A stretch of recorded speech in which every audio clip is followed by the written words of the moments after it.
तो नमस्कार सत श्री अकाल दोस्तों, आप सभी का बहुत बहुत स्वागत है क्रिकेट लाइन गुरु के यूट्यूब चैनल में। दोस्तों आईपीएल बोनैंजा के सवाल और प्री मैच एनालिसिस पे बढ़ने से पहले भैया सबसे पहले बोलना चाहूंगा कि सब्सक्राइब जरूर कर लीजिए, क्योंकि भाई आईपीएल बोनैंजा का जो कॉन्टेस्ट है वो हमारी फैमिली के लिए, सीएलजी फैमिली के लिए है, तो उसके लिए चैनल को सब्सक्राइब करना ना भूले। और साथ ही साथ दोस्तों, अगर आपका जवाब सही होता है तो आप हमें इंस्टाग्राम पे कॉन्टेक्ट करें, जिसके थ्रू हम आप तक आपकी धनराशि पहुंचा पाएंगे। तो ये जो पूरा पैटर्न है इसे फॉलो करना ना भूलिएगा। फिलहाल हम बढ़ते हैं अपने वीडियो की ओर, क्योंकि आज मैं कवर कर रहा हूं आईपीएल 2024 का सबसे ज्यादा जबरदस्त घमासान मुकाबला। मुंबई इंडियंस बनाम चेन्नई सुपर किंग्स, दो सबसे तगड़ी फ्रेंचाइजीज भिड़ने वाली हैं इस संडे को शाम 7:30 बजे। तो भैया एक चीज तो तय है कि इस मैच में होगा भरपूर ड्रामा, भरपूर ट्विस्ट, जिसके चलते भाई ये जो मैच है काफी अप्स एंड डाउन्स के साथ हमें देखने को मिल सकता है। तो दोस्तों शुरुआत करता हूं मैं वेन्यू के साथ। वानखेड़े स्टेडियम है इस मुकाबले का वेन्यू, जहां पर अभी तक 3 मुकाबले हुए हैं इस सीजन के। 2 मैचेस सेकंड बैटिंग करते हुए जीते गए हैं और एकमात्र मुकाबला मुंबई इंडियंस ने वो 234 रन जो ठोके थे वो जीता था पहले बल्लेबाजी करते हुए। अब हाईएस्ट स्कोर जो है वो तो मैंने आपको बता दिया भाई, मुंबई इंडियंस ने बनाया था दिल्ली कैपिटल्स के अगेंस्ट 234 रन ठोके थे, और लोएस्ट स्कोर भी मुंबई इंडियंस का है, आरआर के खिलाफ 125 पे ऑल आउट हो गई थी और वो मैच आरआर ने जीता था सेकंड बैटिंग करते हुए हाल फिलहाल। तो ये तो हुई बात बल्लेबाजी की। गेंदबाजी पे अगर हम फोकस करें तो अभी तक 36 विकेट 3 मैचेस में चटकाए गए हैं, 29 विकेट पेसर्स ने लिए हैं और मात्र 7 विकेट स्पिनर्स की झोली में गिरे। अब यहां पर दोस्तों इन स्टैट्स को जरूर ध्यान में रखिएगा, क्योंकि जितने भी स्टैट्स मैं आपके साथ साझा कर रहा हूं ये सभी स्टैट्स इस एनालिसिस को पूर्ण करेंगे और आप इस एनालिसिस और अपनी क्रिकेटिंग नॉलेज का इस्तेमाल करते हुए बेहतर प्रेडिक्शन की ओर बढ़ सकेंगे। तो चलिए भाई, ये तो होती है बात वेन्यू की, जहां कैप्टन टॉस जीतकर पहले गेंदबाजी करना पसंद करेंगे। हाल फिलहाल ड्यू फैक्टर काफी हमें देखने को मिला है और उसके चलते संडे को भी यहां पर टॉस जो है वो बेहद इंपॉर्टेंट रोल प्ले करेगा। हार्दिक पांड्या बनाम ऋतुराज गायकवाड़, 2 नए कप्तान, वही पुरानी फ्रेंचाइजीज के 2 नए कप्तान होंगे आमने सामने। यहां पर सेकंड बैटिंग करते हुए टीम के जीतने के आसार ज्यादा नजर आते हैं, ये हम सभी ने देखा है। अब बारी आती है हेड टू हेड कंपैरिजन की। दोस्तों इन 2 बड़ी फ्रेंचाइजीज के बीच अभी तक टोटल 38 मैचेस हुए हैं और भाई मुंबई इंडियंस का यहां पर दबदबा रहा है। 21 मुकाबले मुंबई इंडियंस ने जीते हैं, जिसमें रोहित शर्मा की कप्तानी रहती। तो वहीं on the other hand Chennai super Kings ने 17 मैचेस अपने नाम करे हैं। वहीं लास्ट 5 मैचेस की तरफ अगर हम बढ़ते हैं तो यहां पर मात्र 1 मुकाबला मुंबई इंडियंस ने जीता है और 4 मुकाबले भाई चेन्नई सुपर किंग्स ने अपने नाम करे थे। दबदबा पिछले कुछ सीजन में चेन्नई का ही हमें दिखा है। अब वीडियो में आगे बढ़ने से पहले भाई आईपीएल बोनैंजा का पहला सवाल, दोस्तों इस मुकाबले का प्लेयर ऑफ द मैच कौन होगा कमेंट सेक्शन में जरूर बताइएगा। शानदार मुकाबला होने वाला है, ट्विस्ट एंड टर्न्स होंगे, तो यहां पर इस मैच में कौन सा होगा खिलाड़ी जो बनेगा प्लेयर ऑफ द मैच, यह है आपके आईपीएल बोनैंजा का पहला सवाल। चलिए अब बढ़ते हैं वीडियो में आगे और स्टैट्स की बात करते हैं। भाई दोनों टीम्स की प्रोबेबल प्लेइंग 11 क्या है और कौन से ऐसे खिलाड़ी हैं जिन पर रखनी चाहिए हम सभी को नजर। दोस्तों पिछले जितने भी मैचेस हुए हैं दोनों टीम्स के, इसके आधार पर हम आपके सामने कुछ की प्लेयर्स रखेंगे, जिसके चलते आप एक बेहतर समीकरण की तरफ बढ़ सकते हैं। पहले तो प्रोबेबल प्लेइंग 11 की बात कर लेते हैं मुंबई इंडियंस की। खासतौर से भाई टॉप ऑर्डर हमारा वही दिख रहा है। भाई मुंबई इंडियंस का सूर्य उदय हो चुका है, अलॉन्ग विद रोहित शर्मा, ईशान किशन दोनों ही अच्छी फॉर्म में चल रहे हैं, तो टॉप ऑर्डर दमदार दिखाई देता है। यहां पे अगर आप देखें तो ईशान किशन ने लास्ट मैच में 69 रन बनाए थे, जैसा कि आप देख सकते हैं आरसीबी के अगेंस्ट, और 42 रन डीसी के अगेंस्ट होके, व्हिच वाज प्रीटी कमेंडेबल। और वहीं रोहित शर्मा भाई थ्रू आउट द टूर्नामेंट इन्होंने अच्छा प्रदर्शन किया है। आप देख सकते हैं मात्र 1-0 आया है, वो भी राजस्थान के अगेंस्ट, अदरवाइज इनका प्रदर्शन डिसेंट रहा है। एक मैच में जहां मैं बात कर रहा हूं दिल्ली कैपिटल्स की, भैया हाफ सेंचुरी से चूक गए थे, तो हम सभी की नजरें रहेंगी कि भाई रोहित शर्मा एटलीस्ट एक हाफ सेंचुरी तो यहां पर बना ही दे। अब यहां पर तीसरा अगर मैं बल्लेबाज देखूं तो वो हो सकते हैं भाई, जैसे कि मैंने कहा सूर्य कुमार यादव लास्ट मैच में 52 रन मार रहे हैं। वहीं तिलक वर्मा एक ऐसे बल्लेबाज हैं जिन पर रखनी चाहिए सभी को नजरें।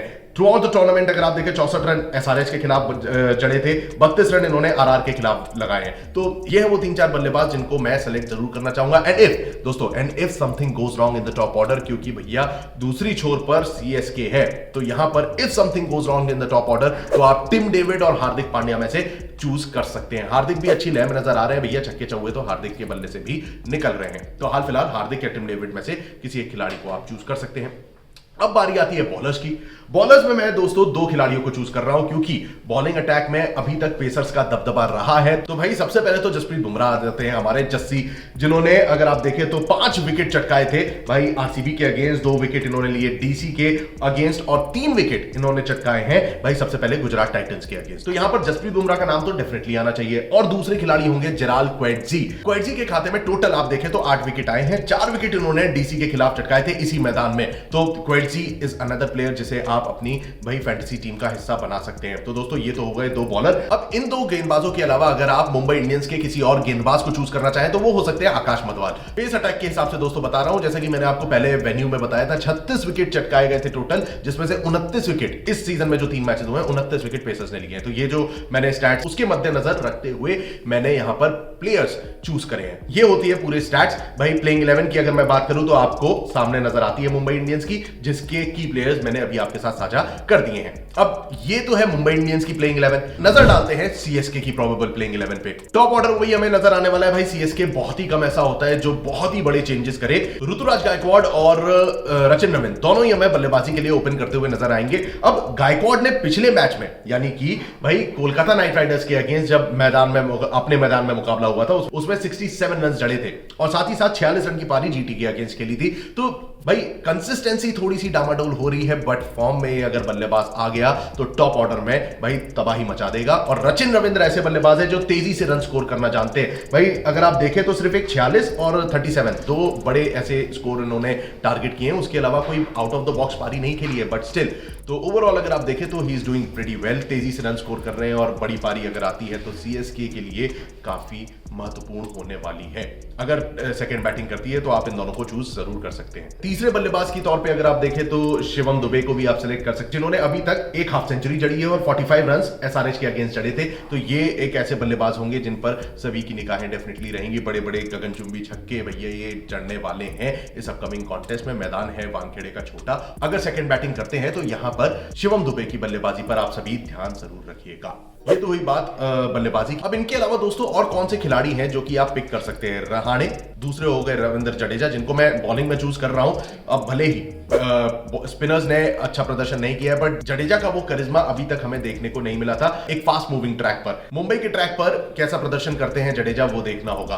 फिलहाल अगर बॉलर्स की बात करते हैं तो मुस्तफिजुर रहमान ऐसे खिलाड़ी हैं जिनको मैं डेफिनेटली अपनी प्लेइंग 11 में सेलेक्ट करना चाहूंगा। इन्होंने 4 विकेट आरसीबी के अगेंस्ट, 2 विकेट जीटी और केकेआर के अगेंस्ट भी चटकाए हैं। तो ये एक ऐसे खिलाड़ी होंगे जिन्हें आप वानखेड़े के ट्रैक पर विकेट चटकाते नजर आ सकते हैं। और तुषार देशपांडे ऐसे बॉलर हैं जो कि थोड़ा सा अंडररेटेड है, बट इन्होंने पिछले 5 मैचेस में 5 विकेट चटकाए हैं। 3 विकेट इन्होंने केकेआर के अगेंस्ट लिए थे जब ट्रैक पूरी तरीके से स्पिन फ्रेंडली था। उस ट्रैक पर जडेजा का प्रदर्शन भी अच्छा था, 3 विकेट जडेजा ने भी निकाले थे। अगर आप स्टैट्स देख सकते हैं तो जडेजा ने 3 विकेट उस मैदान में चटकाए थे। और ऐसे ट्रैक पर अगर तुषार देशपांडे 3 विकेट चटका रहे हैं, दैट मींस मुंबई के ट्रैक पर या तो उन्हें भाई पूरी तरीके से बल्लेबाज जो है मुंबई के वो हावी होंगे, अदरवाइज ये एक आध विकेट तो डेफिनेटली निकालेंगे। अगर छोटा सा चेंज देखा जाए तो यहां पर दीपक चहर या मनीषा पतिराना इस बार टीम में शामिल हो सकते हैं। इनकी बहुत ज्यादा प्रोबेबिलिटी होती है। तो ये है पूरा लेखा जोखा भाई चेन्नई सुपर किंग्स का। अब आ जाते हैं आईपीएल बोनैंजा के क्वेश्चन नंबर 2 पे। इस मुकाबले में सबसे ज्यादा स्ट्राइक रेट किस बल्लेबाज का होगा? यह है आपके आईपीएल बोनैंजा का दूसरा सवाल। अब भाई लोग दोनों सवाल मैंने आपसे पूछ लिए हैं। जवाब अगर आपके दोनों सही होते हैं तो आपको पता है इंस्टाग्राम पे आप हमें कनेक्ट कर सकते हैं, जिसके थ्रू हम आप तक आपकी धनराशि प्रोवाइड करेंगे।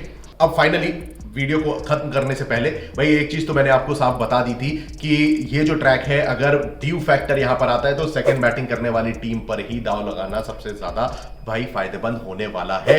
और ओवरऑल अगर आप देखें तो यहां पर मुंबई इंडियंस भाई धीरे धीरे ऊपर बढ़ती नजर आ रही है। तो सीएसके को एक बार फिर बात दे सकती है if they bat second in this upcoming contest. तो यहां पर हो सकता है मुंबई इंडियंस के चांस बढ़ जाएं अगर वो सेकंड बैटिंग करते हुए सीएसके के अगेंस्ट खेले। तो ये है पूरा लेखा जोखा आज के इस वीडियो का। ये है पूरा लेखा जोखा इस वीडियो का। अगर आपने अभी तक चैनल को सब्सक्राइब नहीं किया है तो भाई देर किस बात की है, फटाफट से सब्सक्राइब करिए, क्योंकि यहां पर आपको मिलती है आईपीएल बोनैंजा के सवाल जिसपे आपको मिलेंगे भाई कैश प्राइज और साथ ही साथ मिलेगी क्रिकेट की A to Z detailed updates. So stay tuned and keep watching cricket line Guru.